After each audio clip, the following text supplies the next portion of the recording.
لە نەتیجە یەدەکی دراوە بیانیەکانی بانکی ناوەندی ئەهێنن و خەرچێکن. ئەمە لە ڕێی قانونیۆ ناکرێت بەڕاستەوە خۆ بیکەن بۆیە بەم فرۆفیاڵەکەن، بەڵام نەتیجەکە هەر یەک شتە بۆ خەڵکی عێراق و بۆ بانکی ناوەندی. نەتیجەکە ئەوەیە ئەگەر هەتا مانگی نۆ وەزعی نەوت فرۆشتن وەکو مانگی سێ بێ، ئیتر بڕی یەدەکی دراوە بیانیەکانی عێراق ڕەنگە بێتە خواری 6 ملیار دۆلارۆ. ئەو وەختە ئیتر ترس و پەشۆکان دروسە بێ لەوەی کە ئایان دەوڵەتە ئەتوانێت بەهای دینارەکەی ڕابگرێ کە تۆ بەهای دینار ئەوەی لە تورکیا ڕوویدا لەگەڵ لیرەی تورکیا، ئەوەی لەگەڵ تمەنی ئێرانیان ڕوویدا، دوور نییە لە مانگی 10 لە لای خۆشمان ڕووبدا ئەگەر بێت و داهاتی دەوڵەت زیاد نەکرێت و وەکو ئەوە بێکە لە مانگی سیابینیمان.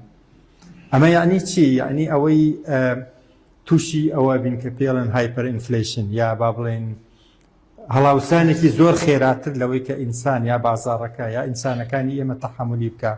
بۆ کەسانەی کە تەمەنێکیان هەیە ڕەنگە لە بیریان بێ، لە ڕۆژی 1 ساڵی 1990 فەردەی ئار لەم عێراقا 4 دینار بوو. لە مانگی 1 ساڵی 1990 بووە 40-50 دینار.